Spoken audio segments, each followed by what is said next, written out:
Good morning, ladies and gentlemen. Sorry for this technical delay. Let us start the last lecture of our course. I'm happy that we can reach the end. Perhaps you experience it as a difficult course. It is also not easy for me to go through so many topics. And finally, we are here. And today we talk about relativistic quantum mechanics, how to apply the concepts of second quantization we have learned in relativistic world. And we know that ultimately we are in a relativistic world, either we want it or not. It is a property of our universe. Right. Then many years ago, when this course just has been shaping, I did not want to include this topic to the course. The reason for that we are most engineers, and I wanted the course to be concerned with the practical things. And if you don't, if you're not employed in particle observation, if you are not busy with synchrotrons, whatever, hadron colliders, you're not really experiencing relativistic quantum mechanics. But my colleagues told me that, well, relativistic mechanics as a part of education, it's perhaps our world is made such that we got surprised by this fact. And it is important, according to my colleagues, that the students at least once to see how to incorporate relativistic concepts into quantum mechanics, at least once in the course of their education, see what is Dirac equation and what happens further when we quantize second quantized Dirac equation. And that will be a topic of my course, my lecture today. Right. We start with a rather elaborated description of relativity. We will talk about Lorentz invariance and all these concepts of relativistic mechanics at large, yet without quantum mechanics. Then we will attempt an exercise which has been done by now almost a little bit less than 100 years ago. We will derive a Schrödinger equation which will describe just a single particle in quantum mechanics.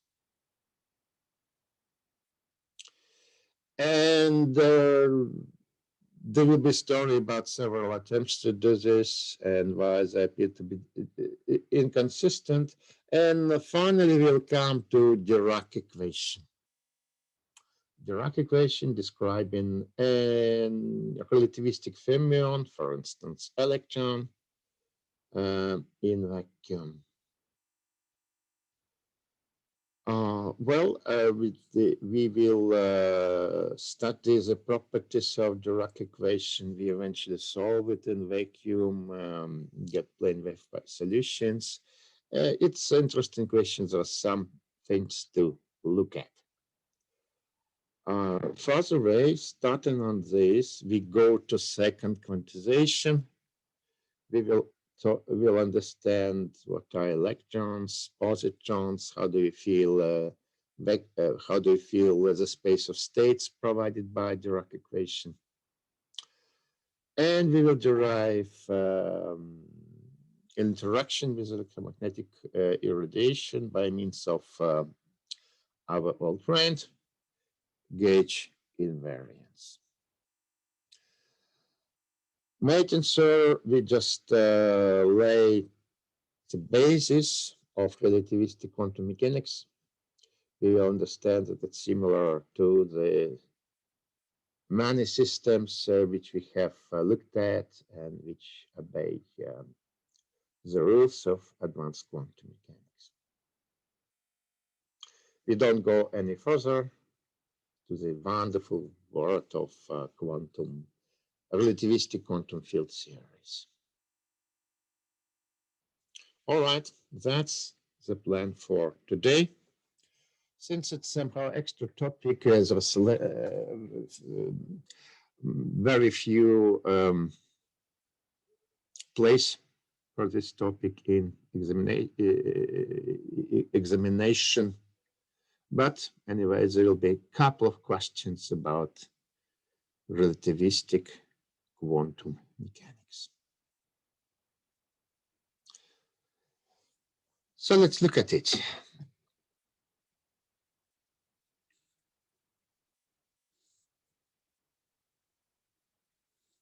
All right. We live in a space, that's obvious. And what seems to be obvious for us, perhaps our first weeks of our existence, what we learn experimentally, appear to be not the whole truth about the space we live in. That's why our space has eventually a name tag attached to commemorate the person who got to such an idea, Professor Minkowski. We live in Minkowski space. Usually relativity is related to Einstein, and that's for sure. He made quite a lot about relativity, but the initial idea, the ground idea, did not came from a physicist, but just from a mathematician. Professor Minkowski was a mathematician, and he, most of his life, he attended the problems which are of no interest beyond community of mathematicians. I'm not sure whether these works are considered important now. Never mind. At some stage, not that he had boring, but it was kind of interaction with other scientists came in fashion by that time. So somebody advised him to attend seminars of physicists, because physicists have some interesting ideas, interesting problems where mathematicians could be of use. He did. And very soon he got to this remarkable discovery. Well, for instance, perhaps it's easier to make for a mathematician than to a physicist who's too much embedded into intuitive experience of real life. Okay. The point that our space is not three-dimensional plus time, as we usually perceive. It is four-dimensional. Time and space are related coordinates. So one point in the space, it's an event. It is something which happens at certain point of coordinates, three-dimensional x and time. Okay, if you take 2 points, 2 events at different coordinates and times, and if you would like to look at these 2 events in different reference systems, coordinate systems and systems which move with velocities, Minkowski told us that it is this mere quantity which does not depend on coordinate system. Where definition of coordinate system includes also velocity, different coordinate systems which move in time. This invariant. First part of this invariant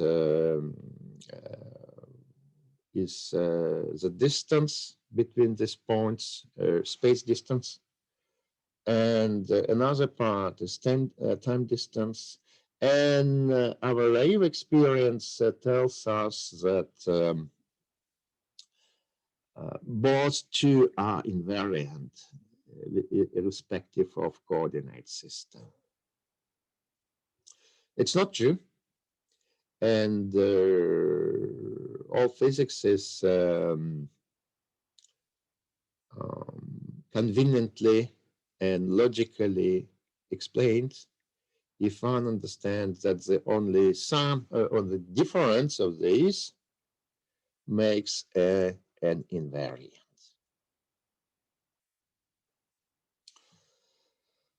Right, so 2 events, and there is a kind of invariant distance between these 2 in 4-dimensional space, which stays the same in all coordinate systems. That's kind of the essence of discovery of Minkowski. And in distinction from many scientists who discover something and do not understand its significance, Minkowski has Minkowski understood this significance very clearly. He quickly gave a talk at the session of German Physical Society with very bombastic abstract, like I present here an ultimate discovery which relates time and space.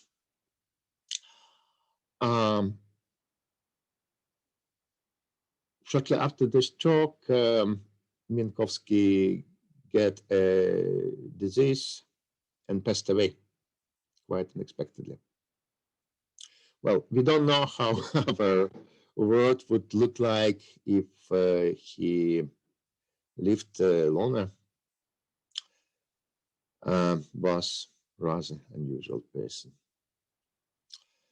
Good. The technical problem, which is eventually unavoidable with this invariant, that it doesn't have a convenient structure. It would have been convenient if it just a distance, sum of differences, different squares in four-dimensional space. That's not the fact, because one always comes with a minus sign. So one of the possible ways to formulate relativistic mechanics, which we stick to in this lecture, is to make introduce a coordinate which is imaginary and which is proportional to time difference. Then the invariant kind of becomes symmetric. All right. Lorentz invariance, which has been discovered by Minkowski. It's a bit a pity. It shows also competition level of in physics of that time. All preliminary work, which has been kind of reported at the seminars which Minkowski has attended, has been made by Lorentz indeed. But only Minkowski got such a wonderful idea, which has been quickly adopted and developed by Einstein and others. Fine. Let us formulate it a little bit more mathematical terms, which, as we will see in a minute, will appear to be very, very instructive from physical point of view. Let's first talk about Lorentz transformation. What's Lorentz transformation? It is a transformation of 4-vector, which is the difference between events, for instance. From one reference system to another. So it's a 4x4 matrix. Right? We keep one of the components imaginary. And we want this to be constant, irrespective of the coordinate system. So that means that x squared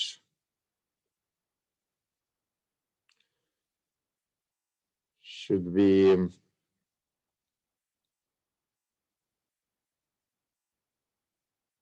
like this.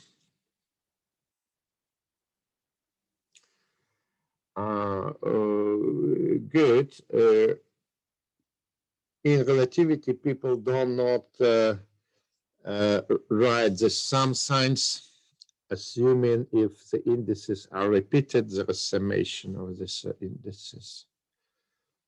Fine. So we substitute x prime in this form here, and we look at all possible x's, and this relation holds, provided this is true. So it's contained on all possible Lorentz transformations. Fine.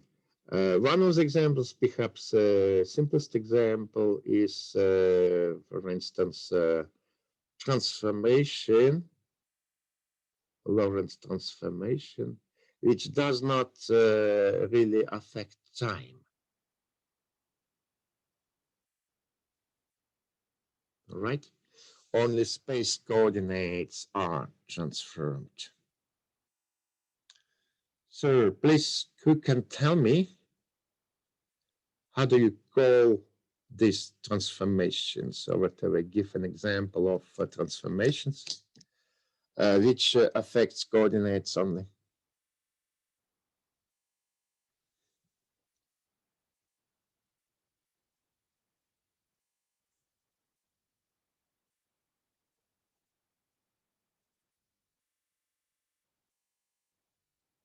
I don't understand, Pastor. Sure, transformation of four-dimensional coordinate systems, which does not affect time, so time stays the same. coordinates coordinates change. No, it does not. Researcher does not affect time. Only coordinates are involved. So in fact, it's 3 by 3 matrix. It's a 3 by 3 matrix. T prime equals to T. 3 coordinates are transformed to each other. Finally, I hear the word. Thank you, Sasha. It is a rotation, right? It is a transformation whereby the length of 3 vector remains the same. So just rotation in coordinate space is an example of Lorentz transformation. Again, time is not involved yet. So we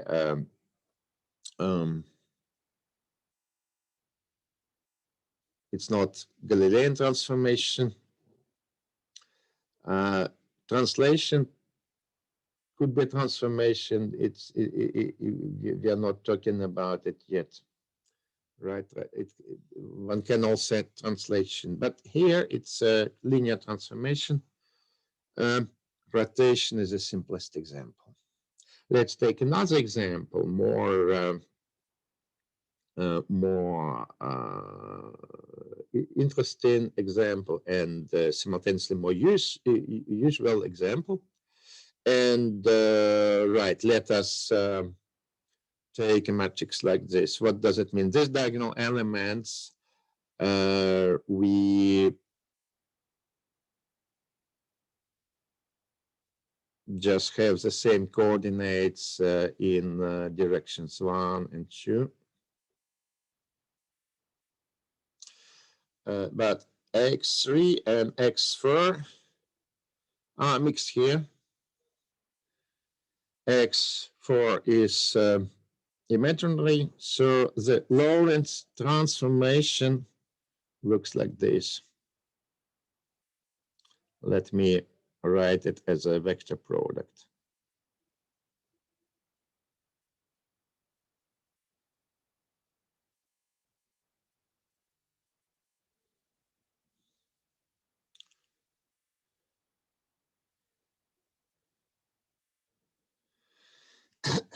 This is transformation to reference system moving with certain velocity, which is in fractions of speed of light, which moves in x3 direction. This is simplest non-trivial relativistic Lorentz transformation.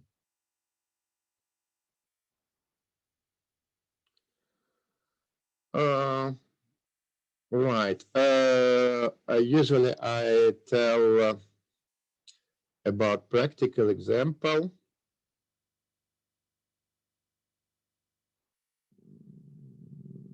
I'm not sure that I can spend much time today because of slide delay. Let me don't make a long story. Let me just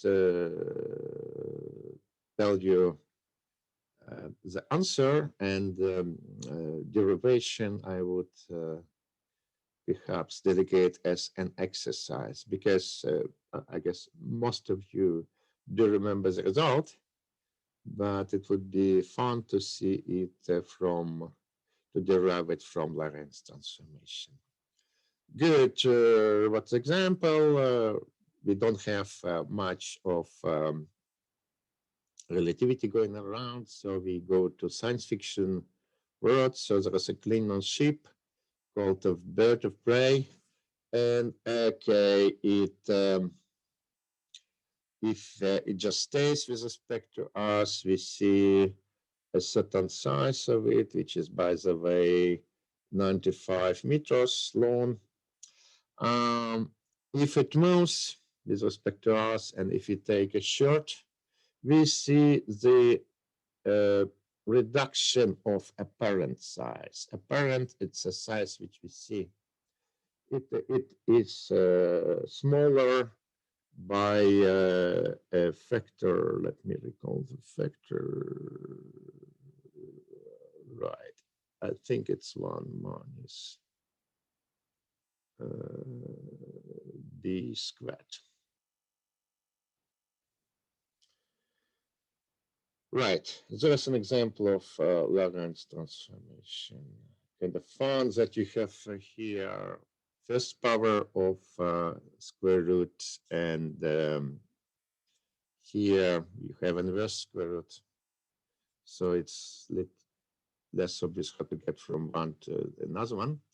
But I don't have time for this exercise now. It's also written in the book. If you have a book or have access to the book, you can look at it. Let me just get to the business and see how much fun for physicists are these mathematical concepts.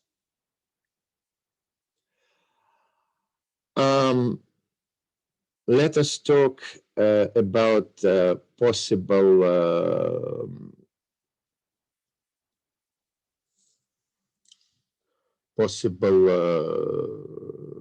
representations in specific terms of relativistic group. What is a representation? It's a quantity which is transformed by Lorentz transformation in a certain way. An example is, we just look at it, it's for vector. All right. So in relativistic world, all physical quantities must be 4 vectors and not just 3 vectors. This is a consequence of Minkowski space. So if you see in non-relativistic physics 3-dimensional vector, one understands that it cannot be true from the point of view of relativity. One has to find the 4th component of this vector. That's why relativity immediately becomes very instructive. It combines the quantities which have been seen independently in non-relativistic world. For instance, very known example is for vector of momentum. There is 3-dimensional vector of momentum. But okay, 3-dimensional vectors are not invariant with respect to Lorentz transform. The quantity which is invariant has a 4th component, which happens to be energy. To have a correct dimension, we need to divide energy by speed of light. Right, so this is a true 4-dimensional vector expressed in terms of particle mass and velocity. Vector. Another representation is a scalar. It is a quantity which is invariant with respect to Lorentz transformations. Simplest way to organize a scalar, it's like in geometry, in 2-dimensional geometry, it also works here, is to make inner product of 2 vectors. Just have 2 4-dimensional vectors, and we sum up it with the same index. We got a scalar. That also has some consequences. We will see this. Let us we go a little bit already into the quantum mechanics, but let us just go it step by step. Let's think of gradients. So gradient is also a kind of a vector. It has to be for vector, which means that any gradient in relativistic mechanics shouldn't only have derivatives with respect to space coordinates. Time derivative also comes into space. Right.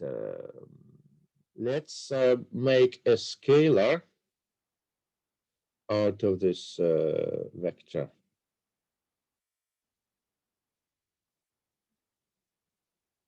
Let's use inner product again.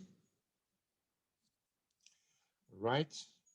Then we have this strange quantity denoted by a box. D'Alembertian, which is, if you remember, is an operator of wave equation, which describes propagation of waves with speed of light, right? And we can just come to this equation, wave equation, by using symmetry with respect to Lorentz transformation, just by making a scalar. Good. Let's turn to electromagnetic field. We will come back to the dynamic field a little bit later. We need to recall vector and scalar potentials, which we, how shall I say, refreshed during this course. And the three-dimensional vector of potential is joined with a scalar potential, electrostatic potential. So in relativistic mechanics, these quantities form a single 4 vector.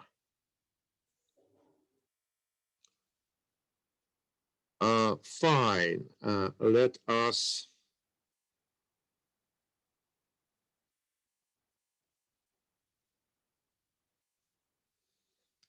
talk about currents. Current density is three-dimensional vector in non-relativistic physics. All right, so we need to find the counterpart, and density appears to be the proper counterpart. Four-dimensional vector of density. Funny enough, if you go to another coordinate system, the density is also changed. Usually it's not really taught in popular books, but that you can see applying Lorentz transform to this vector. Current conservation, you might remember the continuity equation, which describes conservation of particles, conservation of current. They say divergence of the current equals to increase of density in a given point of space. Has to be like this. Sorry. Right. It has also very convenient form in relativistic world. We just make inner product of gradient and current, and that all is zero. Current conservation. Good. We combine this, and we got, look, Maxwell equation. We've been talking about Maxwell equations, we could reduce 4 equations in standard form to 2 for vector and scalar potential. Now it comes to relativistic form, and it is in fact 1 for component equation. Very logical, very eliminating. With respect to original Maxwell equations, the scalar, the Lambertian, acting on the vector of potentials, is proportional to the current. Maxwell equations become very logical in a relativistic world. Fine. So we have lots of fun elimination at the level of classical physics. Let's turn to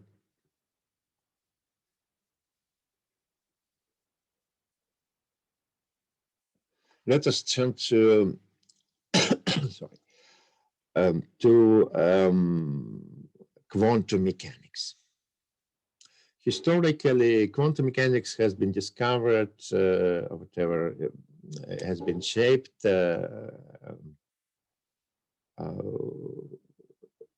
slightly later than relativity theory came into existence, right? So all quantum mechanics who have studied the field has been inspired by relativistic ideas. That's why, for instance, Schrödinger, when he just came to the idea to derive a quantum equation, first wanted to write it in a Lorentz invariant form. And yeah, glory to the creator, it did not work. So we have usual logical Schrödinger equation we get used to. Well, because he just decided to stop and write it for non-relativistic particles only, he got into problems. Let me outline some problems related to this. Sorry.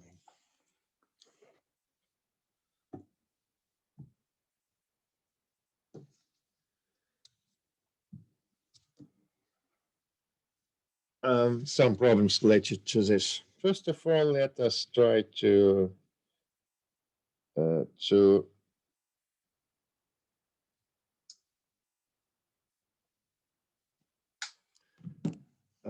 we will have a break shortly. Let us try to use our logics and try to figure out what could be such an equation. And this is Klein-Gordon equation. Right. So we made a scalar, the Lambertian, but the particle also has a mass, which means that we should take a combination of this, the Lambertian and another scalar, which is just constant mass squared apart from the coefficient. And it is logical that this equation has this form, psi bin wave function. There is a problem with this equation. The problem is that no one wants to compute energy of these particles. And if one substitutes, for instance, plane wave into this equation, so how we look for energy, we take plane wave, which has time dependence, and it has coordinate dependence like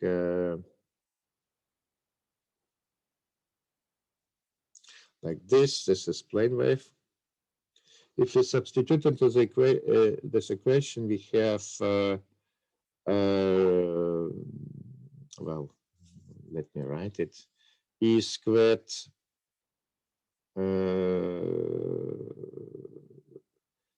minus P squared equals M without this characteristic coefficient, M squared without this characteristic coefficients.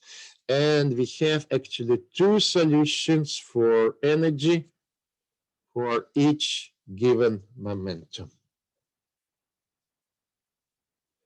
And in relativistic, non-relativistic world, it would be fine. We would just say we look only at solutions positive energies. But in quantum mechanics, superposition is very important. So we would have to arrange a superposition between negative and positive energies, and that would be dreadful. Also, if one tries to derive probability density for this wave function, we will go to negative values. So this equation, which seemed to be obvious, which seemed to be very tempting, appears to make no sense. There are problems with physical interpretation, which have initiated work of Dirac and proper understanding. All right, let's have 7 minutes break. We will meet at 9:40.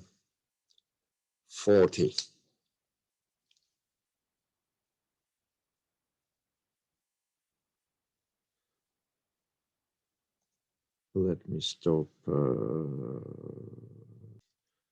presentation again. We stop here. So there are problems, and these problems are related to the fact that we have two roots, and we want one. All right, and let us understand that we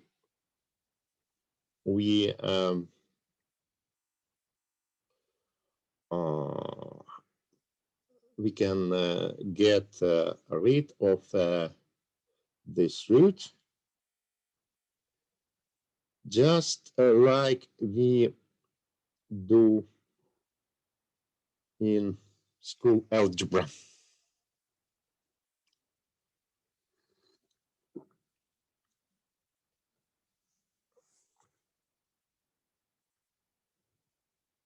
We have this operator, this polynomial, so to say, and it has too many roots, too many solutions which we don't like. And remember, I guess you did it at school once. We expand this polynomial in the form of two factors. We factorize it. And we say, okay, we only want this solution and not this one. So it's the further activity is also rather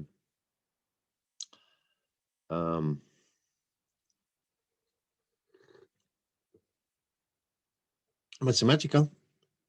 it's getting rid of extra roots. Good. What I read here includes square root of the Lambertian.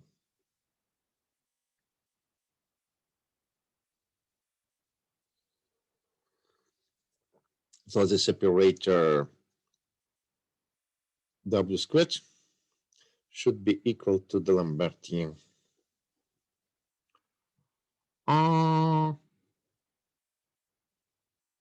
I know a very simple way to do this, to get square root of the Lambertian and to get rid of extra root.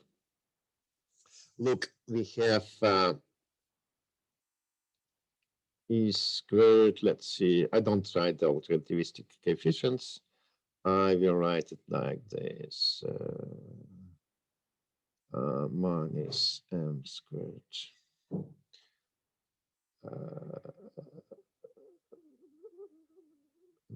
Just a second, I'm sorry.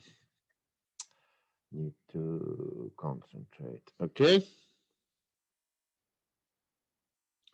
So this polynomial has extra root with respect to epsilon, so to energy. And okay, I just write it like this.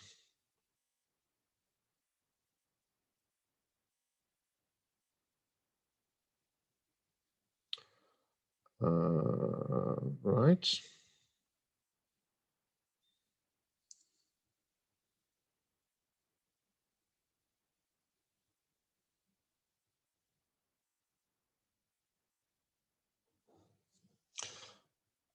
Good. And then I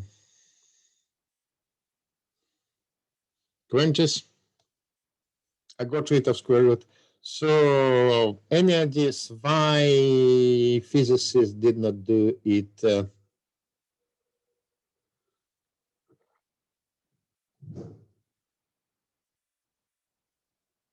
Why did they go for another representation of the square root?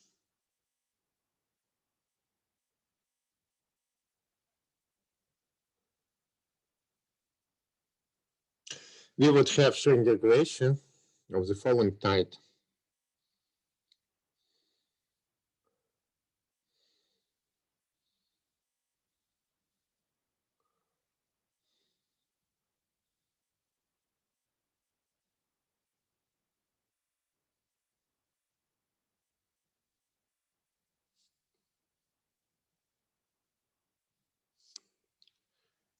Right? So there will be Hamiltonian of this form. Who can explain why it is bad?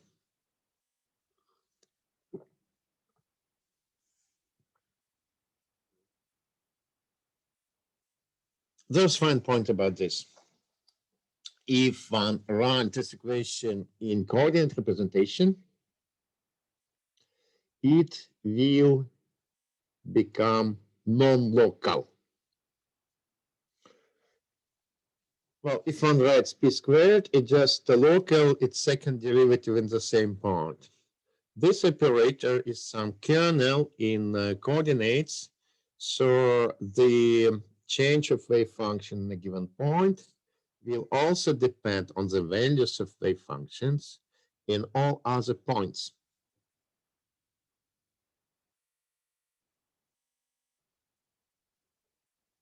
So you would say, so what? But this is precisely what is forbidden by relativity principle. Nothing can spread, no information, whatever can move faster than speed of light.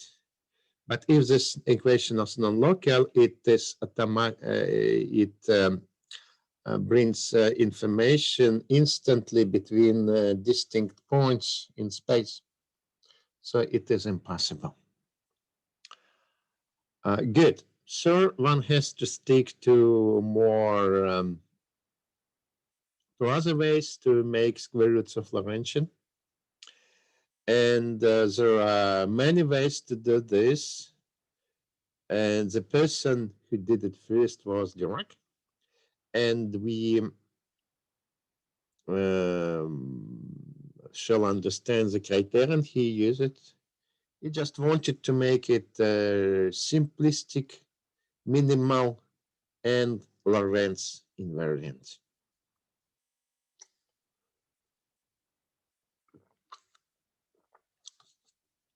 Okay, how did he proceed?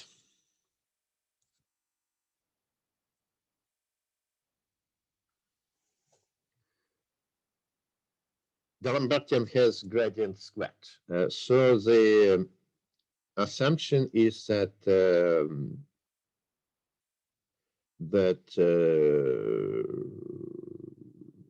this operator W should have gradients in the first power. Fine, but yeah, the gradients from a vector is an index, so there has to be some index which absorbs the four-dimensional index of gradients. So there has to be some vector gamma,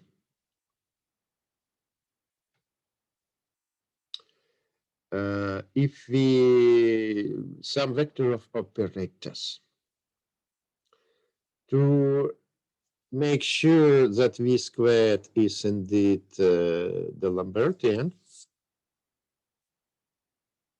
one has to make sure that this gammas satisfies this relation, anti-commutation relation. So there are some operators, therefore there are matrices, can be of any dimension. And okay, Dirac had kind of sufficient mathematical education to find in the books that the minimum representation of such matrices satisfying this condition is in fact 4. 4 by 4 matrices would do. That was the idea of Dirac equation. So just purely mathematical based on transformation properties of the matrices. Good. So in fact, equation has to have 4 components owing to this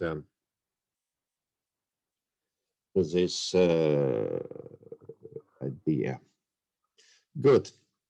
That brings us to Dirac equation.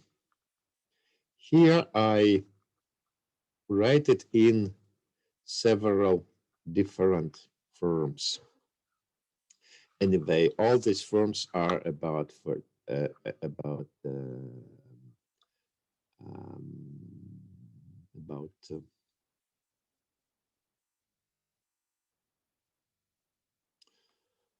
sorry. All these forms are about 4 by 4 matrices. Good. This is abstract form we have conjectured. Let's now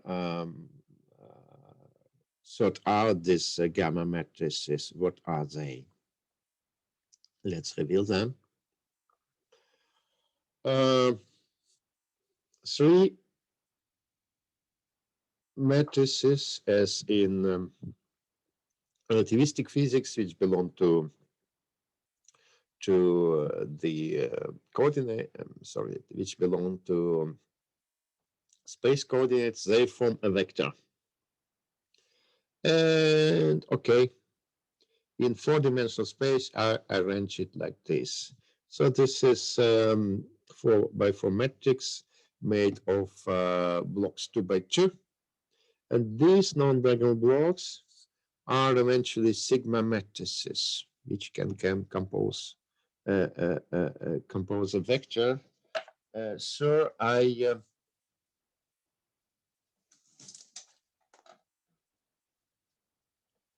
need to connect the battery. So that's how a spin comes about, right? So spin is a natural electron spin is a natural property of Dirac equation. It comes about the fact that there has to be these gamma matrices, and they can be arranged in a vector. Okay, false gamma matrices kind of time component is simple, just consists of diagonal blocks. Just a second.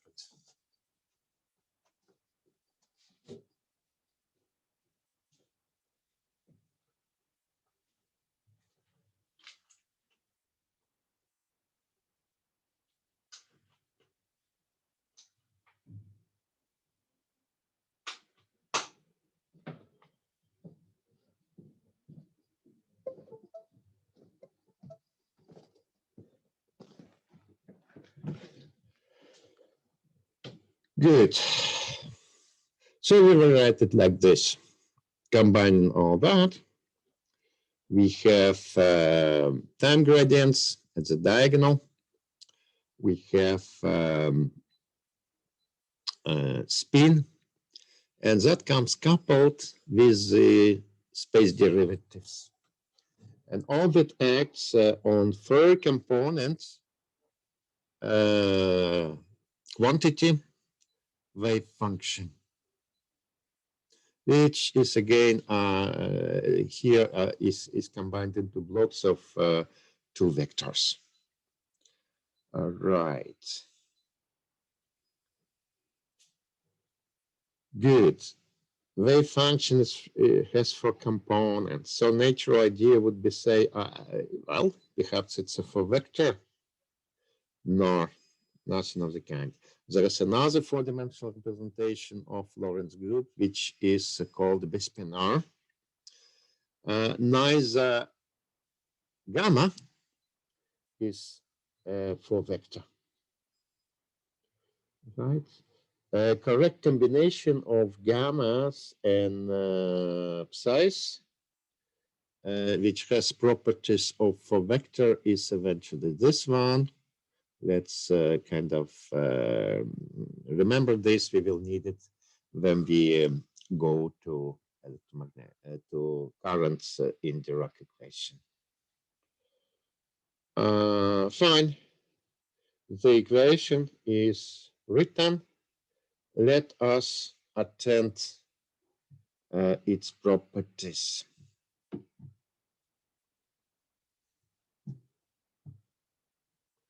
That's what Dirac did. He got mathematical ideas of very abstract nature. He wrote down this equation and he, he wanted to look at physical consequences.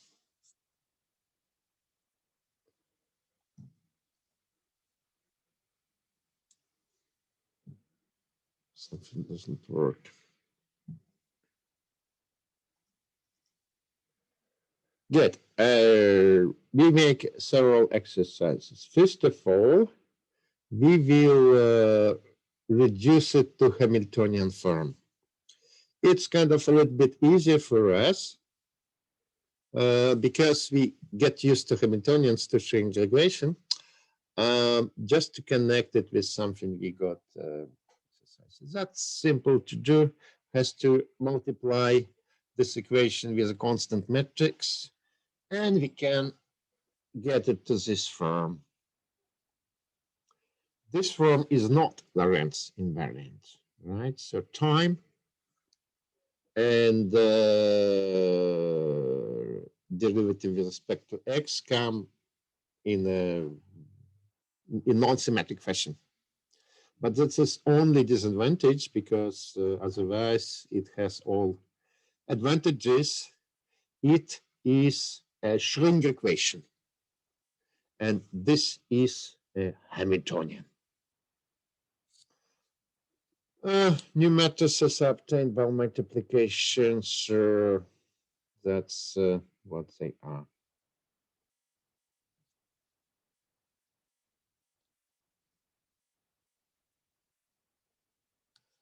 Fine. With this, we can look at the solutions, right? And solutions are plane waves. Why it is so? Because we have vacuum, we have translation invariance, we are sure in all four dimensions. So we are sure that plane waves have to be the solutions. All right. Some general information, so to say. All solutions of Dirac equations are solution of Klein-Gordon equation. Indeed, if it's not so, we wouldn't have the relation E squared equals M squared plus E squared. I don't write speed of light here. How to see it explicitly? Yeah, because we just multiply the Dirac equation with yet another factor, and the solutions, what was a solution of Dirac equation remains the solution of Klein-Gordon equation. But no other way around. This equation called Klein-Gordon equation has more solutions. And indeed, we wanted to get rid of it. Plane waves, so we substitute psi in this form, and here we have constant spinors, bispinor, and here we have exponent, plane wave. Four-dimensional notations or momentum also includes energy. Fine, we substitute, we get this equation for this bispinor for any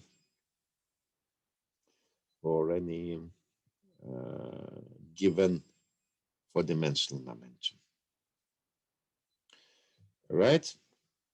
We find here 4x4 matrix by knowledge of linear algebra. We understand that for each momentum we have, we have four solutions. Let's understand what are the solutions. Right, let us write it in explicit form. This matrix in a block form. Those are diagonal blocks. Those are non-diagonal blocks. And here we have vector of momentum coupled to a vector of sigma matrices. So, in fact, the association is electron spin. Okay, those are two vectors combined blocks. And okay, first of all, we take the determinant of this equation. We restore the relation which we like, MC scratch, in fact. Right, then we need to attempt the eigenvectors. For positive energies, we expect FB in terms of psi B in terms of psi A. For negative energies, it's convenient to do it otherwise.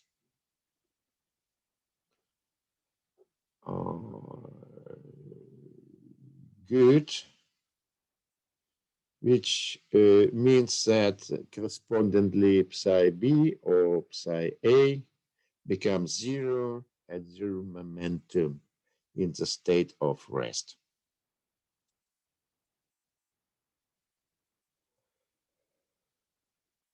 Good.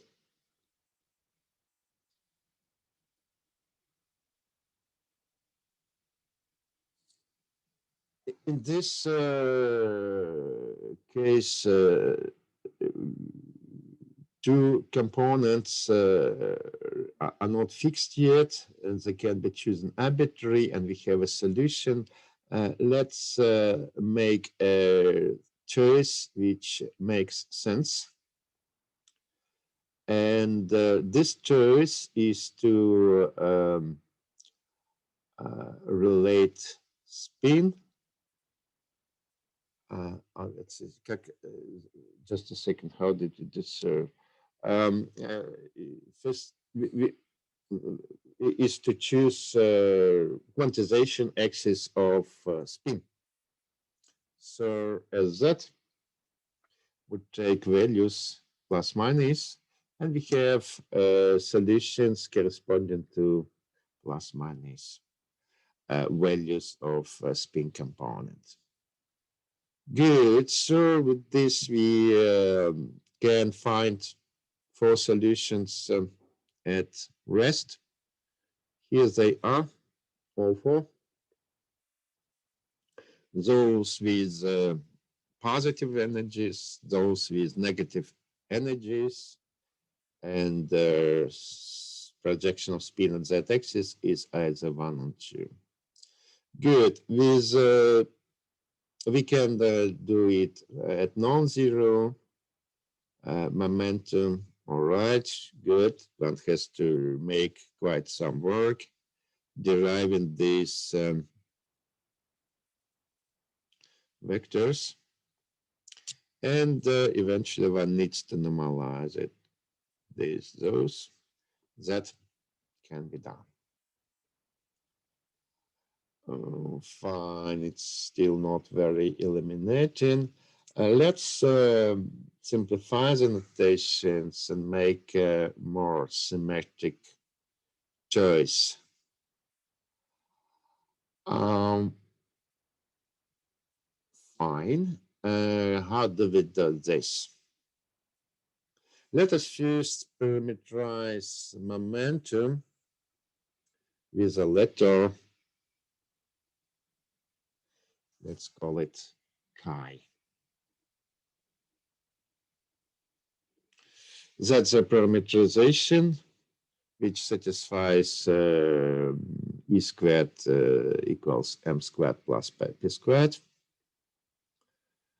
And we also fix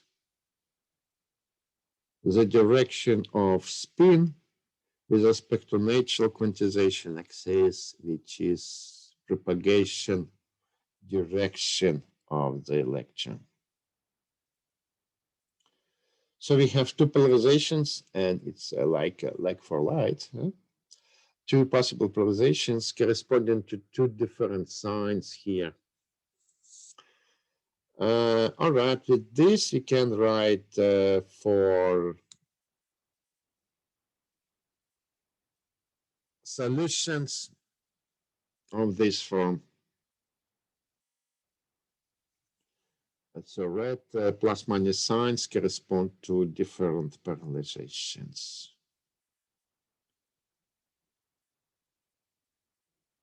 Good. Rather funny.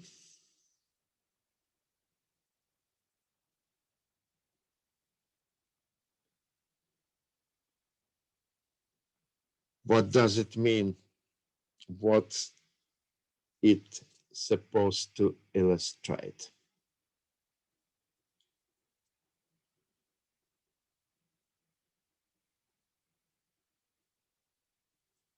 Let us recognize that at the moment, in a very physical way, we have derived transformational properties of this four component object, the spinner.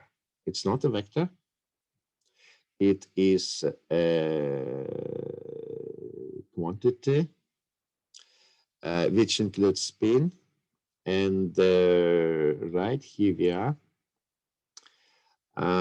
So that is, those are components of particle at rest in a coordinate system which moves with a certain velocity.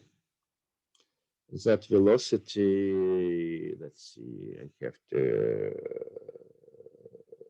look at it, I guess.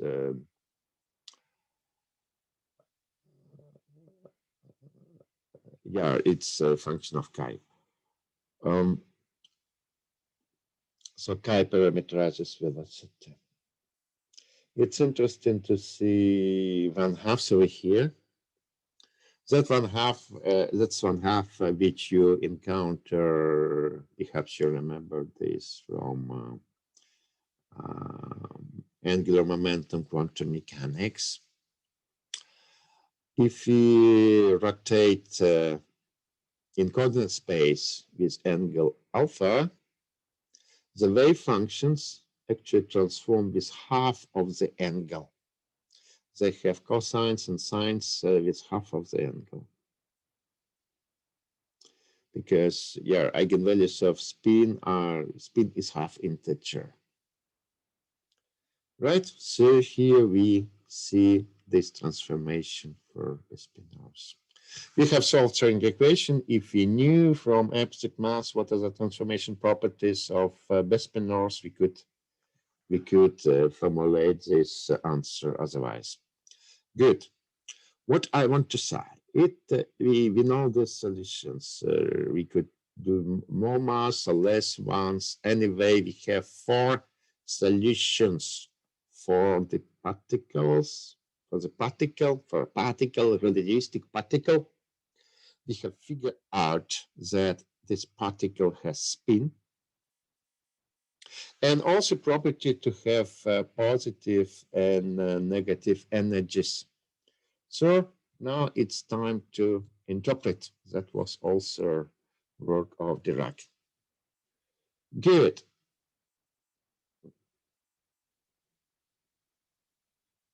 Let me outline important things. That's a problem with negative energies, which we have encountered, which we have started in the end, is not solved yet. We still have 2 energies, positive and negative for each momentum. Let me outline physical problem with negative energies. Suppose we have a really electron spectrum which comes from this equation. So we have 2 branches of spectrum with positive energy, negative energy. What we normally think of electron. Electron at some momentum could eventually lose this energy, for instance, by colliding with some unmovable objects, can emit quanta, and actually comes into rest. And that would be it. But it could eventually lose energy, go into negative branch of spectrum, given energy to us. Moreover, it could move lower and lower in energy, providing more and more energy for us to dispose. Great. So each electron will become an ultimate source of energy, a perpetuum mobile of the kind. Nice, but we understand that something goes wrong. We have to deal with the problem of negative energies. I believe that most of you do know the answer. Who knows the answer? How to deal with this problem?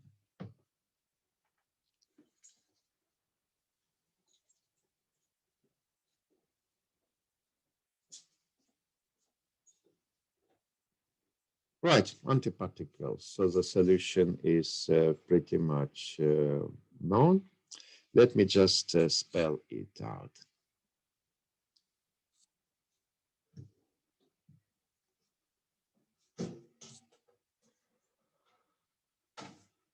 Right. That was a solution proposed by Dirac, and yeah, that is. It would be difficult to expect this from a mathematician. You have to be a physicist to think that bluntly. What he said that all states with negative energies are already filled in the ground state of electron field in our universe. Good. Then everything becomes logical. An electron with positive energy could not get to lower energies because these states are already filled. Well, now I'm saying, and from solid state examples, you could easily imagine that it can be true. For that time, it was completely new concept of ground state, completely new concept of vacuum. And it is, vacuum has been thought as an empty space with precisely no particles. But now it appears that it's full of particles. Each possible state is occupied. Also, these particles are charged. So this is a vacuum which is full of charged. Good. Being full of particles implies that there's a mass of this vacuum. Must be gravitational field due to this vacuum, which would eventually quench us because there's gravitational field in infinite. As we discussed, this problem is not quite sorted out yet. Good. Not solved, let's disregard it. There is a problem with charge. So we have constant charge density everywhere in the space.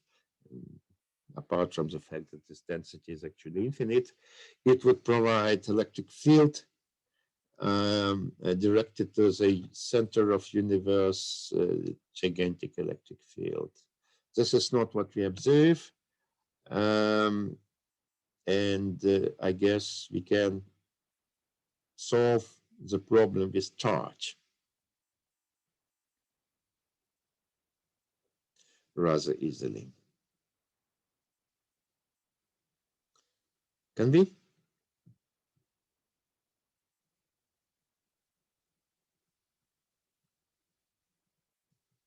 We have electrons. We understood that vacuum of electrons provide the charge in all the space. That's not what we observe.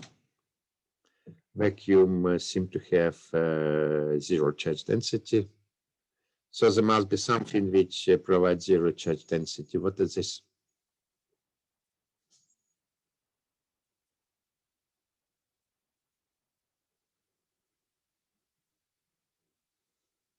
Not right. We are not yet about positrons.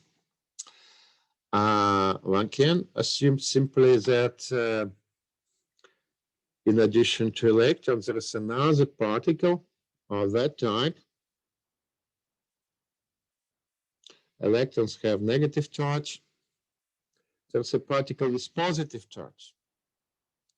So there is a positive electron background from this particle. So the sum of two charges just compensate each other. Means, for instance, if there's an electron with negative charge, there has to be positive particle, proton, which will compensate this charge. This problem is easy to sort out. The problem with charge of vacuum, it just means that all known particles, the sum of the charges of all known particles is zero. Proton contributions of protons and electrons, for instance, compensate each other. So we have solved the problem. Now we come to positrons. What is a positron? All right. Now we can come to a second quantization. So let us recognize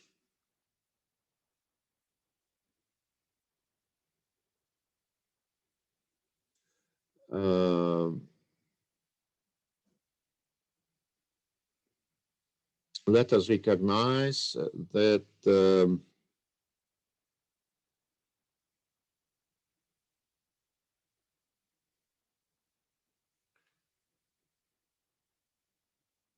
for each momentum, we can now arrange 4 creation operators and correspondingly 4 annihilation operators because we have 4 solutions to the equation.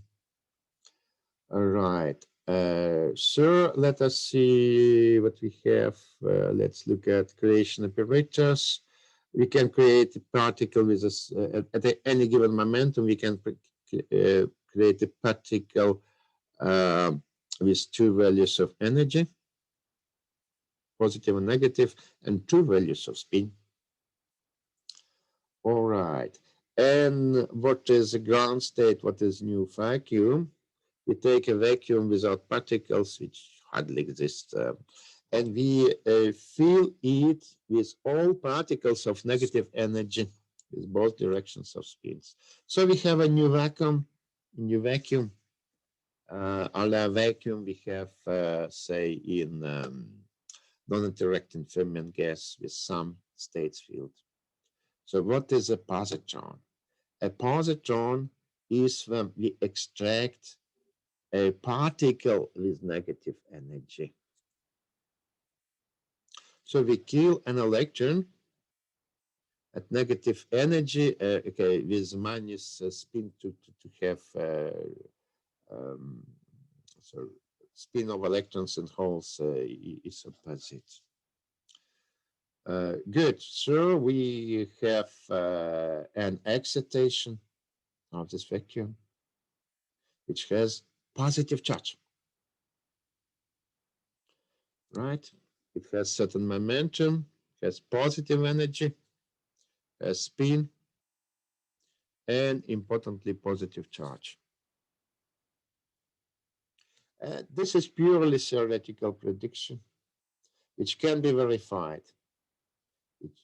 Nobody knew positrons at the time the equation has been proposed, but in several years, experimental confirmation came about.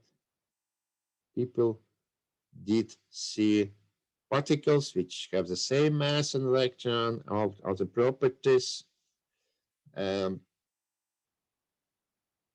but had positive charge. So it was exact counterpart of electron with opposite charge anti-particle. Right. I must say there is some compensation law for humans and even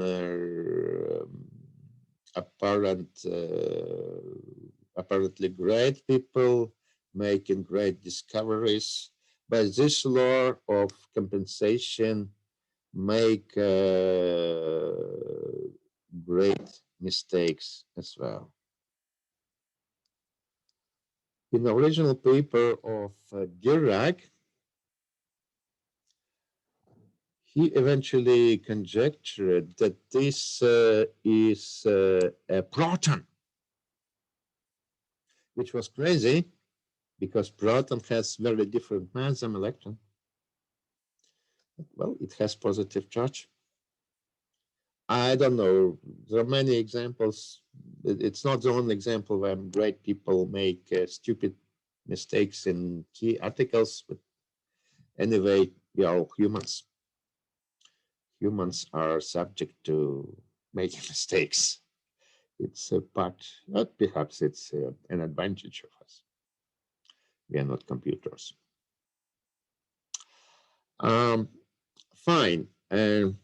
Positron experimental confirmation. Let me outline several analogies of electron vacuum. Just put it in the same picture. Well, here we have our vacuum. There are electronic excitations and there are positronic excitations. They are separated by energy gap of the order of electron mass, mc squared. This is precisely the cap. So it would be like 10 to the 6 electron volts. That's our rod.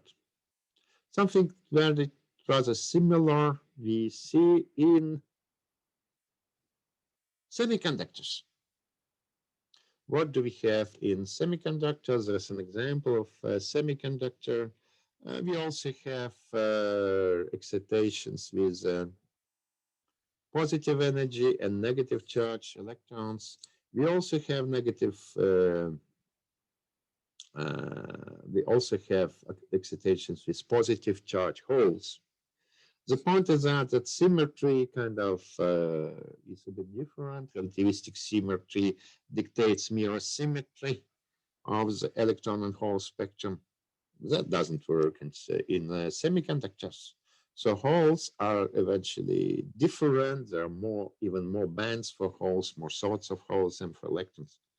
But, well, the concept remains the same. We have field states in the vacuum that provides antiparticles.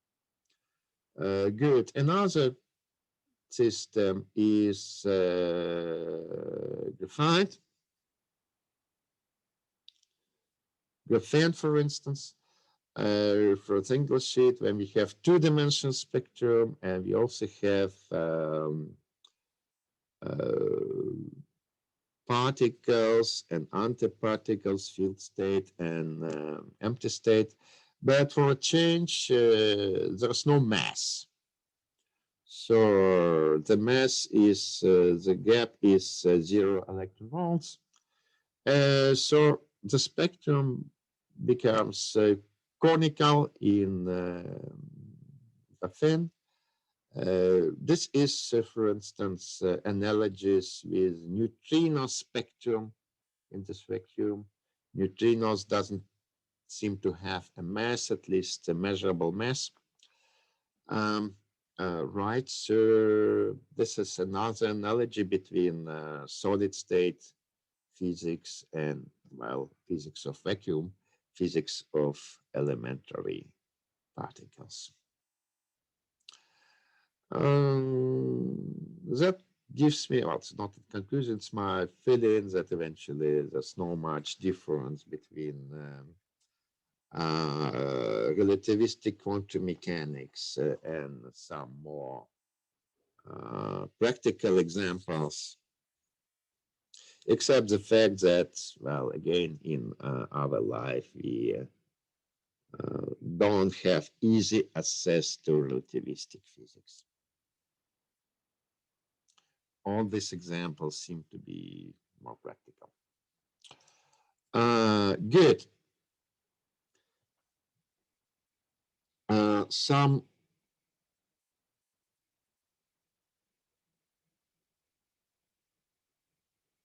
notes. I guess I better skip it. It just obvious. I still need some time to describe shortly how to interact with electromagnetic field. And to establish this interaction, I will use the same what we did with Schrödinger equation several lectures ago. It is gauge invariant, so we can transform wave function. Transformed Hamiltonian would have some gradients coming in line with momentum, with the gradients. And if you take it time dependent, we also have connection to scalar potential. And it's just the same physics, gauge invariance. Let us apply this gauge invariance to Dirac equation. So we will transform wave function like this. There will be a phase factor depending on space and time. and that will be transformed equation. Fortunately, gradients come a little bit simpler. It comes only a single place here because Dirac equation is equation of first derivatives. That's why current density, for instance, remains the same.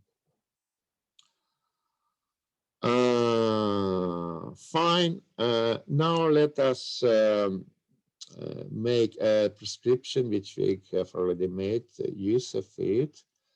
The actual electromagnetic field comes precisely at the same place as this gradient coming from gauge transformation. In other words, gauge transformation in electrodynamics and in quantum mechanics, they match each other. Right.